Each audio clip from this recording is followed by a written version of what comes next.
I think all of us know that this isn't a typical Labor Day celebration this year in 2020. I think we know why, with the COVID-19 pandemic that has just affected the world, but affected our lives at home.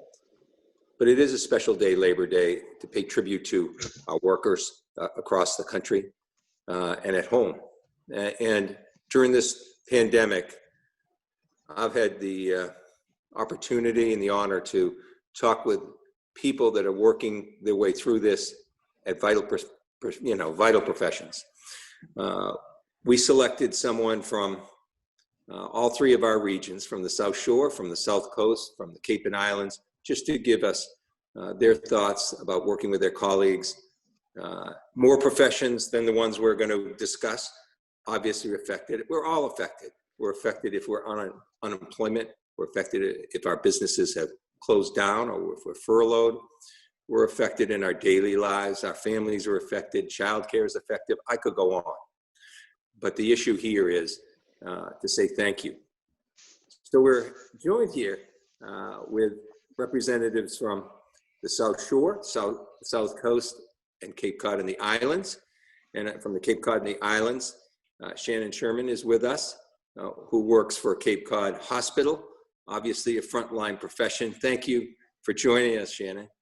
Thank you. We're here also from the South Shore with Jackie Gilmore, who's a South Shore teacher, and again, experiencing things that probably you've never experienced before this year in your teaching profession, shaping the minds of young people. Thank you so much, Jackie, for joining us. Of course, thanks. And in the South Coast rather, we have Bill Sylvia. And Bill is there, obviously a frontline worker, professional who can give us a perspective what it's really like going into people's homes and reacting, trying to do your job, saving lives on one front and trying to protect yourself on another. So good morning, Bill. Good morning, Congressman. Thanks for having me. So it's Labor Day. And first of all and foremost, thank you all for the work you do. It's what makes America great. It's what, going back to Walt Whitman, I believe it is, and I hear America singing. It's what's going on every day in our country, making us a country, making us different, because our country is different the way it approaches work. And we've honored workers on this special day of the year for doing that. And I want to get right into it if I can. Perhaps I'll start, Shannon, with you. What has it been like? What for your colleagues, for yourself? You're there every time when someone is hurt, has an injury, is ill, when we're visiting with a loved one who's very ill. So in one respect, that's nothing new for you, but this has changed things totally, hasn't it? It's so difficult to put to words. I think that I represent 600 nurses for the Cape Cod Hospital High Hospital. So I really tried to listen to my colleagues, especially the girls that were on the floors that were being created in like really quickly to try to handle the influx of these patients. While the nursing administration was trying to figure out what was the best way to protect them and to actually protect the nurses. So there was a lot of stress above and beyond, obviously, the unknown of, being worried about getting sick yourself. But I think that as nurses, we were primed to put that aside and focus on the patient. So as things started to progress, my colleagues and I started to get more and more concerned. And I think that as part of nurses, we handle things a little bit better when we have more information. So I focused on trying to help them with the stress by getting them as much information as I could, because I'm their connection with nursing administration.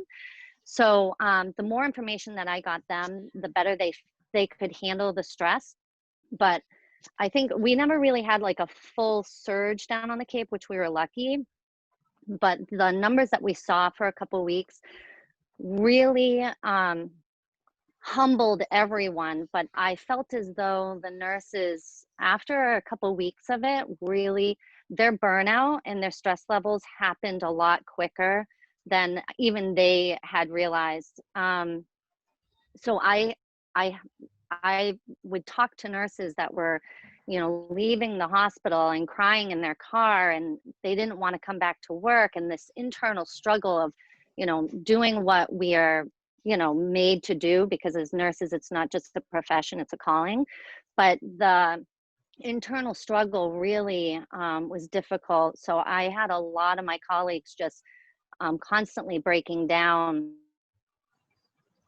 It was really difficult. It still is, but I feel like in that month period, everything was so heightened, and they felt like they weren't getting the support that they needed, which was unfortunate. Well, there was a question too with personal protective equipment, scarcity. There was also, you touched on many times the word stress. It could even be trauma with nurses that I've spoken with. And you're going home. You mentioned that. It's just not everything you're doing at work. That work comes home with you. Can you talk about either your experience or some of your colleagues? I mean, coming home with that is another added pressure and everything you had to deal with at home. I have an 8-year-old and a 7-year-old, so they are aware of my job. And we tried to keep them a little out of the loop with some of the specifics of this pandemic, just because I didn't want to add the stress. But there were a couple times that I would get called in for emergency surgeries, because that's the department that I work in. And it would be, my husband would have to try to calm them down because they were so nervous about me leaving work. So we did a lot personally in my house to like try to mitigate and talk to them through it. But it was difficult for me every time I would leave to go to work. And then, I have coworkers that have sick family members at home, or immune compromised people at home. And so we tried to have conversations about how to try to lessen the stress. At that point, I don't know if anyone really knew how to do that, though. Yeah, you mentioned having young people at home, which is a great segue into talking to Jackie about dealing with young children. Now, you've been involved in teaching, Jackie, and how's it to teach remotely all of a sudden and to make these changes? It must have been a difficult transition. For me personally, I actually had a baby in January. So Oh, I was on maternity leave, but I was scheduled to come back to work in April. My husband's also a special education teacher, and we have a 2-year-old. So we had a full house of things going on. And when I came back in April, I think that the biggest concern was that no one really knew much about the virus. So we were getting our groceries delivered, like washing them. We were just like, I have no idea what this is like. And I think the problem is too that families, when I came back to work remotely, the families, I didn't know what they were going through. And we were given instructions from DESE, the Department of Ed, to make sure that that was the priority, was the kids' mental health and their physical well-being in their homes, and to put academics more to the side and just to check in and make sure families are okay. And I have my family too, so it's kind of hard to be both making sure that we're okay, but also making sure other people are okay, and all virtually. It was definitely a challenge. Wow, and childcare issues, and I have to go back many years to think of my own family when we were balancing things. Just getting a child, that alone, the adjustment on top of it. The daycares were closed, so I had to have them both home with us, which is great, but it was really a struggle to be able to help all the families virtually too. Yeah. We were a family that needed support and help too, and all of my parents and my husband's parents are all 60 plus, and so and some of them are at risk, so we couldn't have their help in home either. So we were, trying to do our best, and I think a lot of teachers are in that situation too. Yeah, and Bill, talking about families, firefighters are their own set of family, which Absolutely. close knit, and could you speak to what was going on as this was happening? I mean, all of a sudden you saw these things happen the way they were being predicted to, but not to the extent that any of us would believe possible in this country. But you and the other workers, the firefighters, and the people you work with, EMTs, police officers that you work with when there's a public safety emergency, you can't take time off because there's a pandemic to address these issues. So you're going into circumstances not knowing whether someone, whether there was an infection there, if you're putting yourself at risk, if you had enough equipment. Can you just tell us what was going through your professional family and your personal family's mind as it was happening this year? Absolutely. So, I mean, I don't think anybody would have thought this day and age that we would have to deal with anything like this. Completely unknown and what was going to happen and what was going on. Just seeing, as it progressed and slowly came towards us, worrying about what was going to happen, how we were going to go about things. And, just any first responder or nurses, teachers, anything. We sign up to help people, to teach people, to do whatever we can to benefit others. And we come to work with the unknown and expect the unknown, because the majority of the time you don't know what's going on. Even when you do get a call, just as Shannon explained, information is key. And a lot of times we don't get right off the bat, when things go down and things happen, we get calls, we don't get all the information. So we are going into the unknown. A lot of times it could be a tenement house with 30, 40 people living in it, and who knows who's got what going on, who's sick, who's not sick, who's been around somebody that's sick. If we're going into businesses or anything like that, just trying to take care of ourselves, limiting our exposures, and then also, like you said, family at the station. We live together 24 hours a day.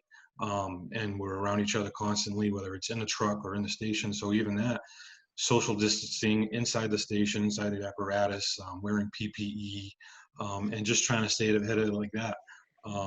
Our department, we did want to try as much as we could to be proactive as the virus was approaching, instead of reactive. So we did come up with a lot of guidelines and protocols to try to keep it that way. And we did, make up decontamination teams, to constantly clean stations, apparatus, other buildings and vehicles in the city, and even offered it to surrounding communities that weren't able to do it. And that extremely helped a lot. We also have, industrial washers and dryers and residential washers and dryers to clean our gear, to clean our work uniforms. And that way we don't have to worry about bringing anything home, because that's one of the biggest things. We want to take care of ourselves, our brother and sister firefighters, take care of the public. We don't want to be spreading anything, anything that's going on with them, and then bringing things home. You all have families, whether it's little ones or grown ones or in-laws or parents living with you. It's a big challenge, and just trying to constantly stay ahead of it and make sure, everybody's being taken care of the right way. Yeah, Labor Day is about appreciating everyone's work, appreciating the jobs that we do that knit us together as a country. That's why it's a national holiday. Can any of you think back, though, and you're all in professions where many times you get a lot of criticism from individuals that you're helping and families you're helping on a daily basis, but you also get a lot of things that happen in your life where you say, oh my God, am I glad I chose this profession? Or you're experiencing something with a colleague that you work with. Do any of you have a story to share with us during this unusual, historic, in a tragic sense, period, where you saw something in a colleague or someone came up to you and said something, or at a moment when you just said, I can't deal with this anymore, someone came up to you or said something to you that just you'll always remember? Is there any of that in your own experience or through someone you work? I think, and it's happened, more recently with everything going on, and people, thanking first responders and nurses and school teachers and all that stuff. And it's happened in the past too, but it seems like it's more now. But just having people come up and say thank you, it means a lot to us, because it's what we sign up to do. We sign up to help people in their time of need and whatever they need to do. And, we're not doing any of it for the thank you, but it's appreciative to show like people are, do appreciate you and what you do. Yeah, You know, Shannon. we're just there to help. So Yeah, Shannon, I know I talked to a lot of the people in your profession, and you, or the people you work with, they're in a position where they're actually taking the role of a close family member in an unthinkable way, where these people are alone in the ICU unit and their life and death situations, where you have to be the person talking to that family during that period because they're not allowed in. It's been very interesting because I feel as though we've always had, as nurses or any profession really, like that does healthcare, you're always used to having a family member there because that's just, what happens in a hospital. There's always a family member, usually right there. And if not, it's a phone call. But because of obviously the situation, we've had to be really proactive of trying to identify a person who is going to be the in-between, the support person through a phone call. Nurses have gotten very creative with FaceTime and frequent phone calls. Because of what we do, we're not by a phone. So, we have patients to take care of. We're not on the phone. So we really adapted to either having a portable phone on us or just a lot of communication with the physician to be like, have you talked to the family member? Have I talked to the family member? I mean, currently right now in the surgical department that I work in, I'm helping recover patients that have had surgery. A lot of these surgeries are, it's a big thing to have surgery, obviously, and they have no family member with them in the recovery area. So it really takes an extra, we really just have to be cognizant of our interactions with the patient to be above and beyond, and then to speak to the person on the phone in a way that they can understand and be supportive of the patient through the process. So it just takes us a moment to like reset and refocus to make sure that we're meeting both of the person's needs over technology that is not something that we're used to doing, because it's usually what we do is face-to-face and a lot of hand-holding, which is what we love to do. So I take a lot of extra time with my patients and talk to them, and so that they see me from this way up. But I mean, just trying to connect with them a little closer, and that's what's really important. Yeah, Jackie, I think there's almost an inversion that occurred in your profession, in your job, where, we just talked to Shannon and Bill, and they're taking the place often of family members in an emergency. Right. I think you're going to have a lot of parents that have a greater appreciation even for teaching now, because they're getting a little taste of what you deal with in terms of home learning. Yes. Explain how that's been. I think a lot of parents that might have taken teachers for granted before, when they're in the process of being a part of that themselves, hands-on that way, I think they're going to appreciate teachers a lot more. But can you share some of that experience? I noticed that, and I talked to some of my other colleagues and teacher friends, and we were all saying that, yes, they get it now because their kids are at home and they are having to be support for them for their learning. And it definitely was nice to see. I remember in March and April seeing all of the people saying, oh my gosh, teachers, they need so much more than we are able to give them. And I did definitely feel appreciated. And now I'm starting to feel a little bit like the parents like, okay, send them back, take them. And we're just trying to prepare the schools for that, but it's definitely still a concern for me, because like Shannon and Bill were saying about how they're there, even Shannon was just saying holding hands, and there's so many teachers that want to reach out and hug the kindergartners and first graders when they're sad and worried because it's the beginning of school for them. But now we can't. We have to set up our classrooms for the 6-foot distancing, and we have to make sure they're frequently doing hand washing, and little kids having to wear masks. It's all so different for them. Yeah. And I feel for them. Could you deal too with, any one of you can jump in, the uncertainty that's around this? Even today, here we are this far into the year, there's still great uncertainty. In fact, with this pandemic, we face maybe greater challenges in some respects than we did in the spring. The number of cases are increasing dramatically. The deaths are piling up, and the disruption continues. Uncertainty creates trauma and stress too. And it creates stress in the family as well, because having a job and honoring people on Labor Day, you're honoring the family of all those people. And certainly we're doing our best. In May, we passed a bill that hopefully we'll work on soon that's going to deal with many of these issues in a significant way. But part of it is, the uncertainty of the funding from where you work, because state and local budgets are facing bankruptcy. They're hemorrhaging. They're at a crisis stage. And the same in the healthcare industry in that regard.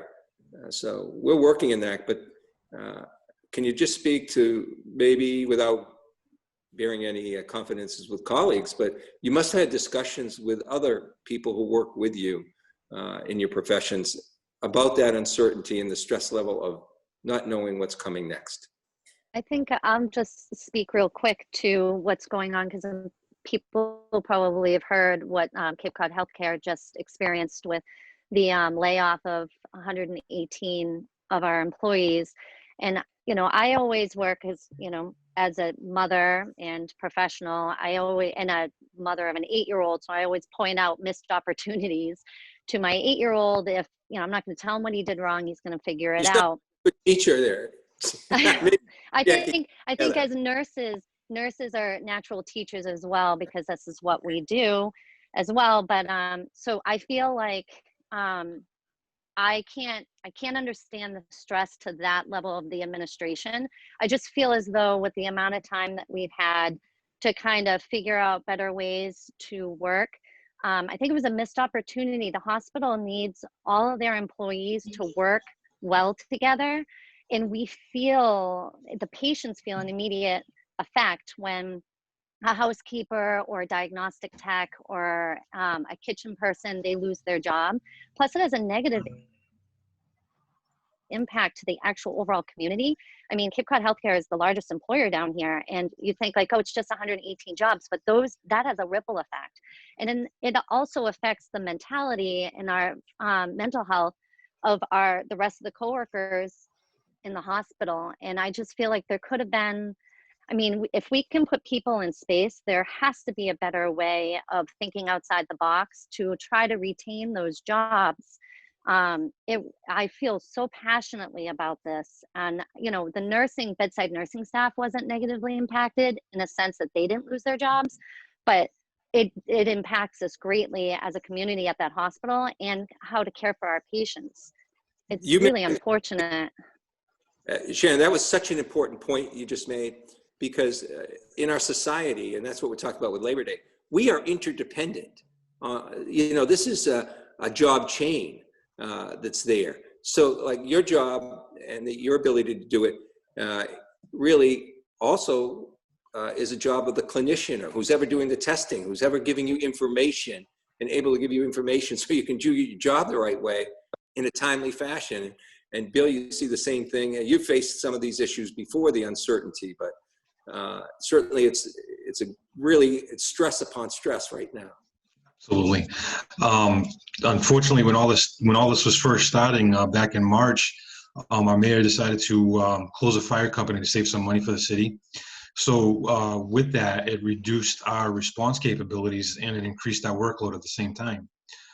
With the unknown of this coming, and now, we're at this point now where we got the spikes and the numbers are going back up again. Again, there's still the unknown on what's happening. And as a result of all this, now, there's worries about the economy and money and state and local funding. Now, our mayor is cutting another apparatus from us again. And it's very dangerous in a congested city our size. And just with that, it increases our workload and our response capabilities immensely. And then talk about stress, it puts stress levels through the roof mentally and physically for our members, because we're having to do more with less constantly. That's why it's been 4 months now since we passed monies to give $1 trillion to states and municipalities. And it's going to go to these frontline jobs that in a lot of the budgets at the local level and the state levels across the whole country, they're budgeting as if they're going to get federal assistance. And if that's not coming, then we're going to be facing tremendous layoffs and stress here, because the fiscal year for most of these, they run from the middle of the summer there. So the front end, there's money there, but it's not going to be there unless the federal government comes in. So hopefully that's going to be addressed. It just amazes me that this hasn't been acted on as yet by the Senate. I don't want to make this political, but it's integral to what we're talking about when we're talking about ability of people to do their jobs and to have be able to really do those meaningful jobs. And Jackie, I mean, in terms of the education, every school system is a little different. So if you could just generalize, perhaps it's hard with resources, because all these resources, you're shifted from the mobile side where, you know, resources are being put together on the run. Yeah. So it's really a stressful period too.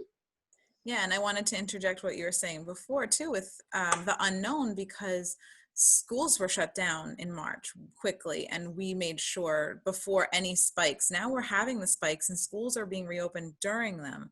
So that's my concern, especially for people in Shannon and Billy's positions where we don't know what the spread's going to be like now with all these schools opening back up.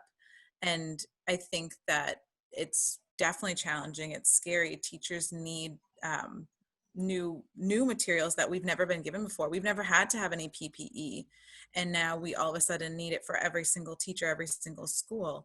And like you were saying with funding, where's that all going to be coming from? And the other piece that's been challenging is the HVAC systems in most schools are not passing, and the air quality is very poor, and a lot of unknown with the air circulation and how the virus can spread within a school based on that, even at half capacity. So because it hasn't happened yet, we don't know, but we trust scientists and we trust medical professionals that know about the virus. So I mean, you're right. We're in a position, some of the schools in my district there were air quality issues before this ever happened. Yeah, exactly. They were closing down schools, looking at the cost of that. In one instance, I recall very clearly, they decided to build a new school because of the cost of doing all these things. Asbestos was flowing through ventilation systems and causing problems. So this was a problem before. In parts of the country, there are real problems with the drinking water in our facilities. So this is another point I think that all of you brought forward that's so important, and that's the OSHA, or the safety standards going to work. I mean, we've talked about what it's like personally. We've talked about the trauma on the family. We've talked about how you're dealing with the people, usually in all three of your professions, families and the public as a whole. But also, with all this being said, we should be doing everything we could do to make sure the people are working in the safest environment. You mentioned the ventilation systems, the disparity in school ventilation systems. And it's our kids too, Congressman. The kids are going to be in the building, not just the teachers and the professionals. I do feel like we still don't have enough answers about how the kids are going to be affected long term. I think we want to make sure that all the people in our building are going to be, safe, and we can't guarantee that. Yeah, this was a big enough problem before this happened. Now this is on top of it. I don't know, Bill, if you want to comment on, some of the safety issues. You're going into places you don't know. Early on, I was trying to work very hard and with some success in making sure that when you're going into someone's home or a corporation, a company or something, you knew what you were walking into. But still, there was that problem early on, Bill, wasn't it? Yeah, absolutely, and it still continues to be. With part of the protocols that we changed and guidelines, when calls come into dispatch, it's a number of questions that have to be asked and found out to try to get us as much information as we can, so we know what we're going into. But again, part of our profession is always expect the unknown, because you're not always going to get all the information majority of the time. And even if you do, usually it could be wrong, or it could be a whole nother situation that you don't even know. And sometimes, you're just getting sent to a place where you have nothing at all. You don't know what you're going into. And plus, you're going from one crisis to another. So that Yeah. if one of your members gets infected, I mean, all of us humans are the transmitters. Mhm. We're the people that transmit this. So if you're going into often to where elderly people are, and we're all transmitters. So what I'd like to do, just as a thought before we conclude, is perhaps all three of you give at least take some time, which I think could really be very meaningful to anyone that watches this, to say how important it is that all of us as transmitters, as agents transmitting this disease, for all of us to be sure we're doing everything we can to keep everyone else safe by wearing masks, washing your hands, by keeping the distances, in space sufficient that we're not transmitting these. Some people have let their guard down. Some people, frankly, still don't believe it. We're being told by some in power at certain stages this is a hoax. Can you give us the importance of all of us working together to keep everyone safe? Absolutely. I think, Go ahead. sorry, so as everybody can see, you just look at the numbers and the spikes that have happened, and we're not going to get through this unless we all work together. We have to follow state and local guidelines, what's going on, wearing your mask. If you feel sick, you got to stay at home. It's not just about you and your family, whoever's at home with you. It's about the stranger next to you at the grocery store, or, the person next to you pumping gas. Whether you know it or not, whatever is going on with you could affect somebody else at some point with their life, or somebody, or it just creates a domino effect. So Yeah. you just follow guidelines, wear your mask, stay home if you're sick, and that's it. We're not going to get through this unless we help each other. Shannon, I think you see that firsthand. Yeah, people need to, this goes across the board, even for flu season, whatever, wash your hands, just wash your hands. There's plenty of Purell in the alcohol, just wear your mask, stay home if you're not feeling good. And I really have to say, just be respectful, especially like when you have the stress of someone coming into the hospital, or you have to go into the hospital for a test. And so you're meeting all of these, almost it looks like a barrier of like people wearing masks and everything. And then you have to go through, answer these questions. And then there's all these steps when you used to be able to just walk in. So just be respectful of the people that are in the hospital environment, that we're doing the best that we can in this environment, because we're feeling stress as well. Just wear your mask, be respectful, wash your hands. Yeah, and Jackie, you see firsthand, everyone wants their child back to school. You don't want the learning cycle interrupted. You know that as an educator better than I do. But if we're going to get there sooner, we all have to work, all of us, to try and get to that stage so it's safer to do that. And I would definitely say that teachers want to teach. We want to teach your kids. We want everyone to be safe and healthy, whether it's in person or in the classroom, or at home. We want to teach. But I think, I want to teach in person. Nothing can replace that. I do feel like I want it to be safe first. That's our priority. I think. And I think for parents need to be role models for their kids, and they need to be able to look up to them, and wearing their mask diligently and washing their hands and helping their kids learn how to wash their hands properly and wear their masks, and making it positive for them so that they feel encouraged when they do get to come back to school, because it's not going to be the same. And I just feel like everyone was saying it, being kind, being respectful, making sure we're doing this for each other, not just for ourselves. Well, it's pretty clear on this Labor Day 2020. I'm talking to three people where a job isn't just a job. It's a calling, it's a profession, but it's a way that in your own lives, you're helping other people. And that's what we want to honor on Labor Day. The COVID-19 pandemic has made this a different one to reflect on. But at the end of the day, we honor all our workers, everyone. We're all part of this great society, and we're not going to be a great society unless everyone has the opportunity to work in a meaningful way to contribute to each other.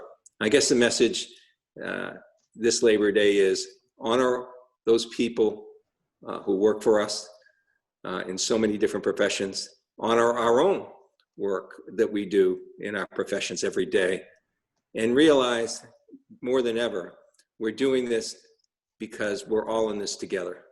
And that's what's going to make our country and our society and our schools, our public safety, frontline people, our healthcare professionals,